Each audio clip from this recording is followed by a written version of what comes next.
Makeup तो एकदम flawless किया है, लेकिन फिर भी कुछ तो ऑफ लग रहा है। क्या?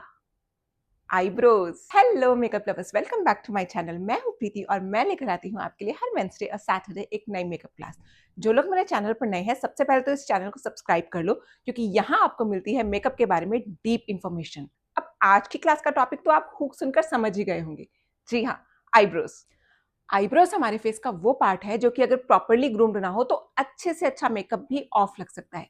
लेकिन वहीं अगर आपने बिल्कुल भी मेकअप नहीं किया है लेकिन आपकी आईब्रोज परफेक्टली ग्रूम्ड है, तो आपका फेस जो है वो अपलिफ्टेड और यंग दिखता है। इसीलिए आज हम बात करने वाले हैं आईब्रोज कौन कौन सी शेप की होती हैं, कौन से फेस शेप पे कौन सी आईब्रो फ्लैटरिंग लगती है, और एक यूनिवर्सल आईब्रो शेप जो कि हर ब्राइडल मेकअप आर्टिस्ट अपने क्लाइंट्स के ऊपर करता है।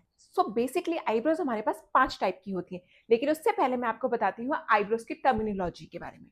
ये वाला जो पार्ट होता है हमारा, यहाँ स्टार्टिंग पॉइंट से लेके यहाँ तक का, इसको बोला जाता है हेड ऑफ द आईब्रो। वहीं ये जो यहाँ पे अगर आप देखोगे, ये एक छोटा सा पीक बन रहा है, इसे बोला जाता है आर्च।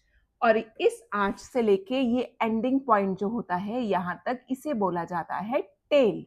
सो पहली आईब्रो शेप जो होती है वो होती है स्ट्रेट आईब्रो।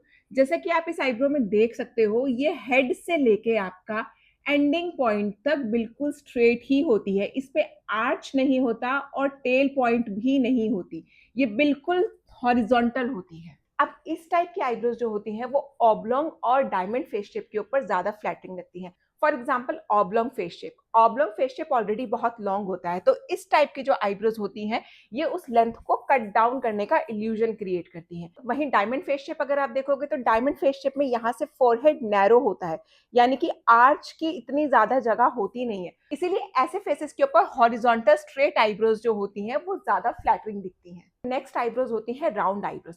अब राउंड आईब्रोज जो आप देखोगे वो इस तरीके से राउंड में आ रही होती है, यानी कि इसमें कोई आर्च नहीं दिखता आपको, सीधे यहां से लेके इस तरीके से एक कर्व बन रहा होता है। अब इस टाइप की जो आईब्रोज होती हैं ये आपकी डायमंड और हार्ट फेस शेप के ऊपर ज्यादा फ्लैटरिंग लगती है। उसका रीजन ये है कि इसका जो टेल पॉइंट होता है वो एक्सटेंडेड होता है, और क्योंकि डायमंड फेस शेप जो होता है वो यहाँ से वाइडर होता है, सिमिलरली हार्ट शेप भी जो होता है वो यहाँ से वाइडर होता है, तो ये जो एक्सटेंडेड टेल होती है ये उस वाइडनेस को बैलेंस कर देती है। नेक्स्ट हमारे पास होती है S shape eyebrows. S shape eyebrows जो होती हैं वो अगर आप देखोगे, यहाँ से जो स्टार्टिंग पॉइंट होता है यहाँ पे एक हल्का सा कर्व बन रहा होता है, इस तरीके से आ रही होती है ये इस एस की तरह। एस शेप की आईब्रोज जो होती है वो स्क्वायर फेस के ऊपर ज्यादा फ्लैटरिंग लगती है। उसका रीजन ये है कि अगर आप स्क्वायर फेस शेप देखोगे तो वो बिल्कुल ही ऐसे स्ट्रेट होता है यहाँ से, तो एस शेप का जो एंगल होता है वो फेस को बैलेंस कर देता है। नेक्स्ट आईब्रो शेप होती है हाई आर्च आईब्रो शेप, जिसे हम स्टीप आईब्रो भी कहते हैं। इसका मतलब होता है कि ये जो आर्च पॉइंट है ये बहुत ही ज्यादा पॉइंटेड होता है इस तरीके से, और उठा हुआ होता है ऊपर की तरफ। इस टाइप के आईब्रोज जो होती हैं वो हमारे राउंड फेस के ऊपर और स्क्वायर फेस दोनों पे ही फ्लैटरिंग लगती है। रीजन, क्योंकि राउंड फेस के ऊपर कोई एंगल्स ही नहीं है, तो इस वजह से ये जो आर्च है ये फेस के ऊपर एंगल लेकर आता है, जिससे कि फेस बैलेंस दिखता है। सिमिलरली स्क्वायर फेस के ऊपर अगर आप देखेंगे तो यहाँ से बिल्कुल स्ट्रेट है, तो ये जो एंगल है ये एंगल अगेन स्क्वायर शेप को बैलेंस करता है। नेक्स्ट आईब्रो शेप जो होती है वो होती है सॉफ्ट आर्च आईब्रो शेप। अब इसके अंदर क्या है, इसके अंदर अगर आप देखेंगे यहाँ आर्च तो है, लेकिन स्टीप आईब्रो की तरह बहुत ज्यादा पॉइंटेड वाला और शार्प आर्च नहीं है, इसलिए इसे सॉफ्ट आर्च आईब्रो कहा जाता है। नाउ ये वाली आईब्रो शेप जो होती है इसे यूनिवर्सल आईब्रो शेप कहा जाता है, या फिर क्लासिक आईब्रो शेप भी कहा जाता है, क्योंकि ये वाली आईब्रो शेप जो होती है वो मोस्टली सभी फेसेस के ऊपर फ्लैटरिंग दिखती है, और मोस्टली मेकअप आर्टिस्ट जो होते हैं वो अपने क्लाइंट्स के ऊपर इसी आईब्रो शेप को मैपिंग करते हैं। नाउ देखते हैं इस आईब्रो शेप की मैपिंग कैसे होती है। सबसे पहले तो हम बात करते हैं स्टार्टिंग पॉइंट की। ये जो स्टार्टिंग पॉइंट है ये आपका ब्रिज ऑफ द नोज से स्ट्रेट पॉइंट होता है, मतलब कि ये जो आपकी नोज है, इस नोज का ये जो सेंटर है ये आपका ब्रिज है। इस ब्रिज के साथ ये जो स्ट्रेट ऊपर जा रहा है ये आपका स्टार्टिंग पॉइंट होता है क्लासिक आईब्रो का, यानी कि आपकी आईब्रो यहाँ से स्टार्ट होती है। इस स्टार्टिंग पॉइंट से आपकी जो आईब्रो है वो आर्च तक के पॉइंट तक बिल्कुल स्ट्रेट होती है, यानी यहाँ कोई भी एस शेप या कोई भी कर्व नहीं होता, बिल्कुल पैरेलल। उसके बाद आता है आपका आर्च पॉइंट, यानी कि आपका आर्च किस जगह पे बनेगा। आर्च आपका बनता है, ये हमारा नोज का साइड है, साइड ऑफ द नोज। इससे लेके जब आप एक इमेजिनरी लाइन क्रिएट करते हैं, आपके ये जो बीच में सेंटर में प्यूपिल है, इस प्यूपिल के बिल्कुल साथ में, तो ये जो है आपका आर्च पॉइंट बनता है। यानी कि मेरा ये जो साइड ऑफ द नोज है, इस साइड ऑफ द नोज से अगर मैं एक इमेजिनरी लाइन मेरे प्यूपिल को टच करते हुए लेके जाऊं, तो ये डायगोनल लाइन जहां जाएगी वहां पर मेरा आर्च क्रिएट होगा। नेक्स्ट, ये आर्च जो है ये मेरी टेल का स्टार्टिंग पॉइंट है। अब इस स्टार्टिंग पॉइंट से लेके मेरी टेल फिनिश कहाँ होगी, यानी कि एंडिंग पॉइंट कहाँ होगा। एंडिंग पॉइंट होता है, ये मेरी साइड ऑफ द नोज है।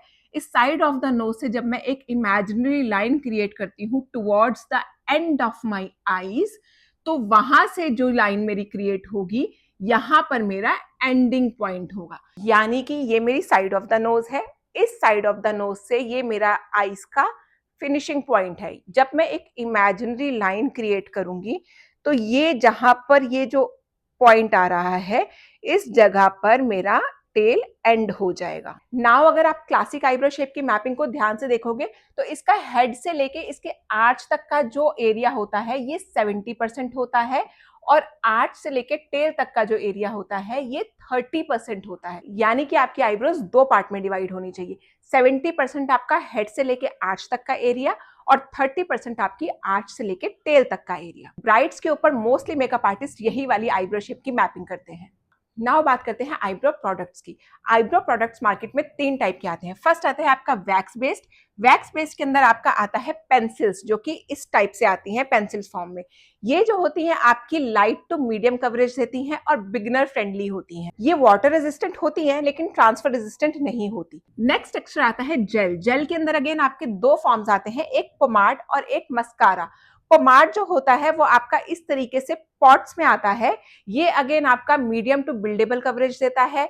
ये वाटर रेजिस्टेंट और ट्रांसफर रेजिस्टेंट दोनों ही होता है। मोस्टली पोमाड्स को स्कल्पटिंग के लिए यूज किया जाता है। जब हम ब्राइड्स की आईब्रो करते हैं तो हमें एकदम शार्प और क्लीन आईब्रोज चाहिए होती है, तो उस केस में हम पोमाड को यूज करते हैं। नेक्स्ट आता है आपका आईब्रो मस्कारा। ये अगेन आपका जेल फॉर्म है, लेकिन ये पोमाड से थोड़ा सा कम क्रीमियर है। यानी पोमाड थोड़ा ज्यादा थिक होता है, ये थोड़ा कम थिक होता है। पोमाड को हम तब यूज करते हैं जब हमें स्पार्स एरिया फिल करना होता है, या फिर हमें एकदम शार्प और क्लीन आईब्रो स्कल्प्ट करनी होती है।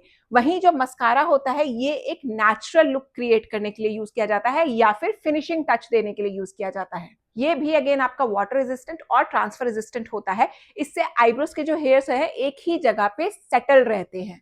नेक्स्ट टेक्सचर जो आपके पास आता है वो आता है powder texture. Powder texture again इस तरीके से पाउडर फॉर्म में आता है। इसकी कवरेज फुल होती है, लेकिन ये वाटर रेजिस्टेंट और ट्रांसफर रेजिस्टेंट नहीं होता। नाउ डेली मेकअप में या फिर पार्टी मेकअप में तो आप कोई भी एक फॉर्म यूज कर सकते हो, यानी कि या तो आप वैक्स यूज कर सकते हो, या फिर खाली आप जेल फॉर्म यूज कर सकते हो, या फिर आप पाउडर फॉर्म यूज कर सकते हो। लेकिन जब हम ब्राइडल मेकअप करते हैं तो ब्राइडल मेकअप में हम जनरली 2 टेक्सचर्स को लेयर करते हैं। यानी कि आप नीचे पहले या तो वैक्स या फिर पोमाड, कोई एक से आप स्कल्पटिंग कर सकते हो, और उसके बाद स्कल्पटिंग करने के बाद उसको पाउडर से लॉक कर सकते हो, जिससे कि आपकी आईब्रोज जो है वो लॉन्ग लास्टिंग और ट्रांसफर रेजिस्टेंट और वाटर रेजिस्टेंट बन जाती हैं।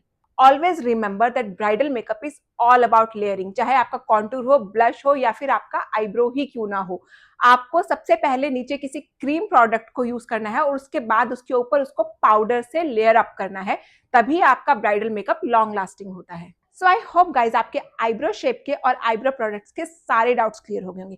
अगर फिर भी आपके माइंड में कोई डाउट है तो आप उसे कमेंट सेक्शन में लिख दीजिए। मैं एक वीडियो आपके डाउट सेशंस के ऊपर बना दूंगी। और अगर आपको वीडियो में कुछ भी नया सीखने को मिला है तो वीडियो को लाइक, कमेंट, शेयर जरूर कीजिएगा और सब्सक्राइब करना मत भूलना। Bye bye.